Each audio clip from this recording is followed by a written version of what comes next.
This is the reading of The Power of the Spoken Word by Florence Scovel Shinn. Victory and fulfillment. Victory and fulfillment are two wonderful words, and since we realize that words and thoughts are a form of radioactivity, we carefully choose the words we wish to see crystallized.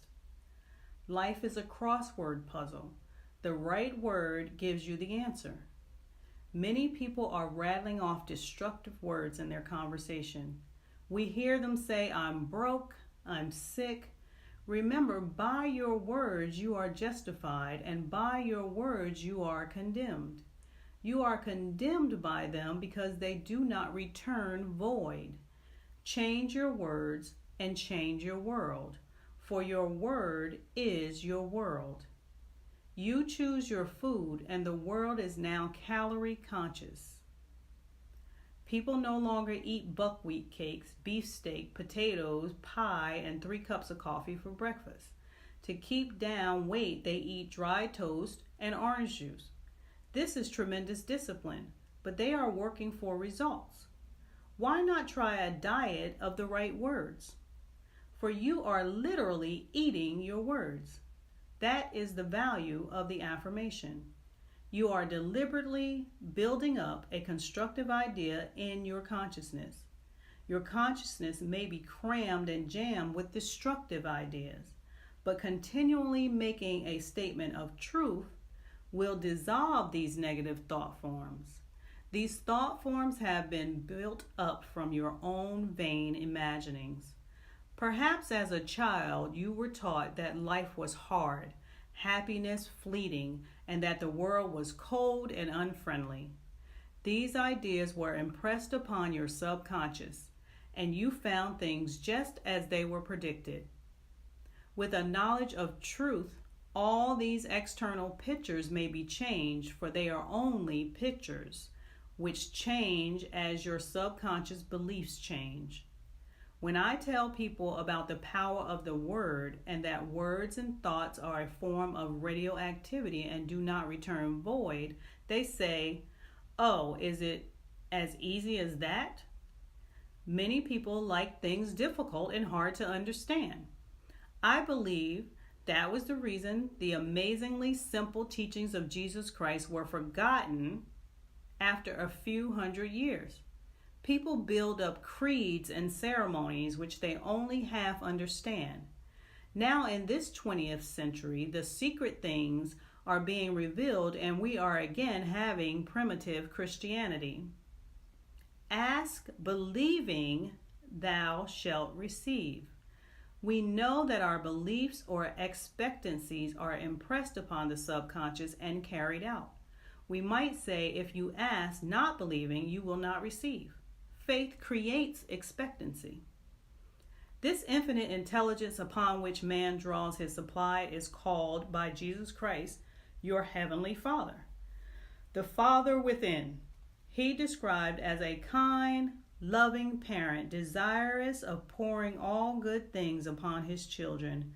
Fear not, little flock, 'tis your Father's good pleasure to give you the kingdom. He taught that God's law was simply a law of love and goodwill. Love your neighbor as yourself. Do unto others as you would be done by. Any violation of the law of love causes a short circuit. The way of the transgressor is hard. God is immutable law. I am the Lord. Law. I cannot change. Divine ideas are immutable, not subject to change. What wonderful words! Immutable, not subject to change. A woman came to me filled with fears and forebodings. She said for years she had been pursued by the fear that even if she should receive the desire of her heart, something would happen to spoil it. I gave her this statement. The divine plan of your life is a perfect idea in divine mind, incorruptible and indestructible, and cannot be spoiled in any way. A great load was lifted from her consciousness, For the first time in years, she had a feeling of joy and freedom. Know the truth, and the truth gives you a sense of freedom. Soon then comes the actual freedom on the external. This supreme intelligence is what man becomes one with when he speaks the word. This supreme intelligence awaits man's direction, but it must have right of way. It must not be limited. Divine activity in your body brings health. There is only one disease, congestion, and one cure, circulation. Congestion and stagnation are the same thing. People say they have got into a rut. A new idea would take them out of a rut. We must get out of the rut of negative thinking. The word enthusiasm in the dictionary is defined to be impressed or possessed by a god. Enthusiasm is divine fire and kindles enthusiasm in others. To be a good salesman, you must be enthusiastic about the articles you are selling. If you are bored with your business or uninterested, the fire goes out, and no one else will be interested. A woman came to me for success in business. She said, "I have a shop, but it is usually empty. I do not bother to open it until late in the day. What's the use?" I replied, "There is indeed no use so long as you feel the way you do. You are keeping people away. Become enthusiastic over what you have to sell. Be enthusiastic about yourself. Be enthusiastic about the God power within you, and get up early to open your shop and be ready for the big crowd." By this time, she was all wound up with divine expectancy. She dashed down to her shop as early as possible, and people were waiting outside and poured in all day. People often say to me, "Treat my business."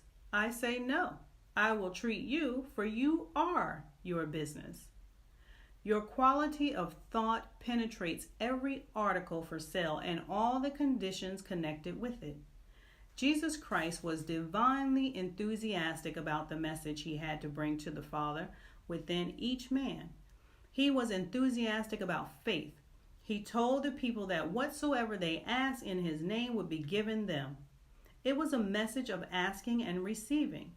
He told them just how to comply with spiritual law. Ask, believing, thou shalt receive. When ye pray, believe ye have it. Why are ye fearful, O ye of little faith? After 2,000 years, his divine fire is rekindled in the consciousness of all truth students. We are having a Christian renaissance, a new birth, a revival of Christianity. He taught a universal principle without creed or ceremony. We see members of all religions, denominations coming into this truth movement. It does not take them away from their churches. In fact, many clergymen are now teaching what the metaphysicians are teaching. For Jesus Christ is the greatest of all metaphysicians because he proved his principles and brought miracles to pass. He sent forth his disciples to preach the gospel and heal the sick. For about 300 years his message survived. Then his divine fire was lost, and the words, "Be thou healed," were no longer spoken. Creed and ceremony took their place. Now we see people flocking to these truth centers to be healed, blessed, and prospered. They have learned to pray aright and have understanding faith. A woman told me of an answered prayer. Her son wrote her that he was going to Southern California on a business trip in his car. She read in the morning paper of a flood, and she immediately spoke the word for divine protection. She had a great feeling of security. She knew he would be protected. She soon heard from him saying some business had interfered with his leaving, so he was detained. If he had left when he had expected, he would have been in the flood district. We become divinely enthusiastic about our answered prayers, which we call demonstrations, for it means that we have demonstrated the truth and have been set free from some limitation. The 24th Psalm is one of the most enthusiastic of the many psalms of praise and thanksgiving.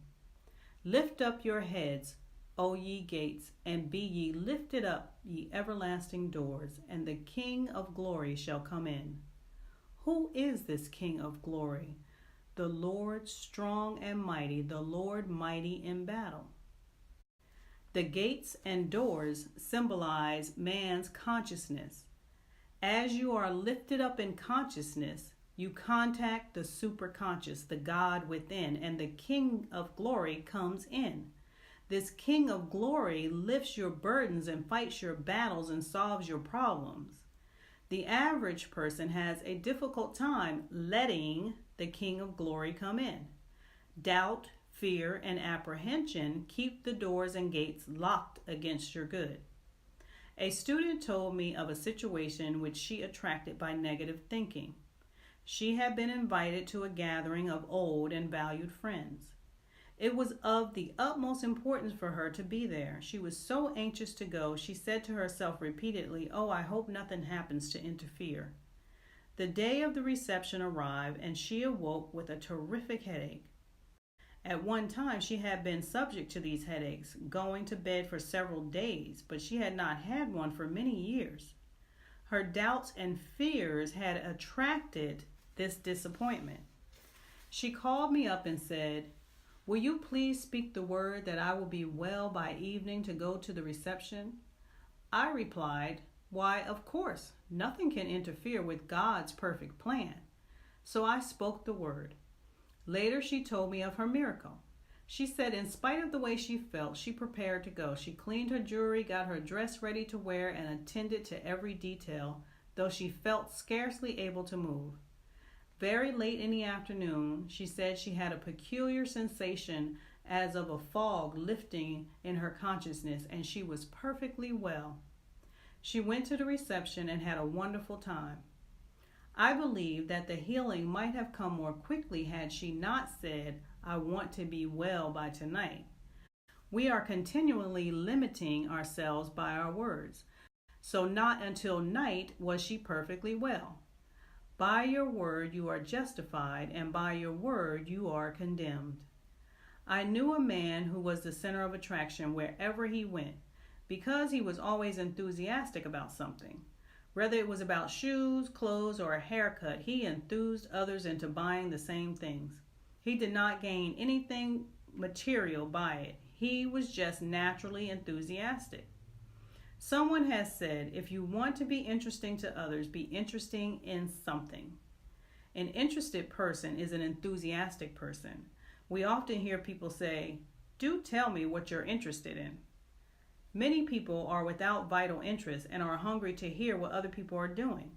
They are usually the ones who keep the radio turned on from early morning till late at night. They must be entertained every minute. Their own affairs do not hold enough interest. A woman once said to me, "I love other people's affairs." She lived on gossip. Her conversation consisted of "I was told," "I was given to understand," or "I heard." It is needless to say she is now paying her karmic debt. A great unhappiness has overtaken her, and everyone knows about her affairs. It is dangerous to neglect your own affairs and to take an idle curiosity in what others are doing. We should all be busily engaged in perfecting ourselves, but take a kindly interest in others. Make the most of your disappointments by transmuting them into happy surprises. Transmute all failure into success. Transmute all unforgiveness into forgiveness, all injustice into justice. You will be kept busy enough perfecting your own life. You won't have time to run other people's affairs. Jesus Christ aroused the enthusiasm of the multitudes by performing miracles, healing the sick and raising the dead. And a great multitude followed him because they saw his miracles which he did for them that were diseased. As we read this, we feel the enthusiasm of the multitudes which surrounded him. With him all things were possible, for he knew that he and the Father were indeed one. With divine enthusiasm, I bless what I have and look with wonder at their increase.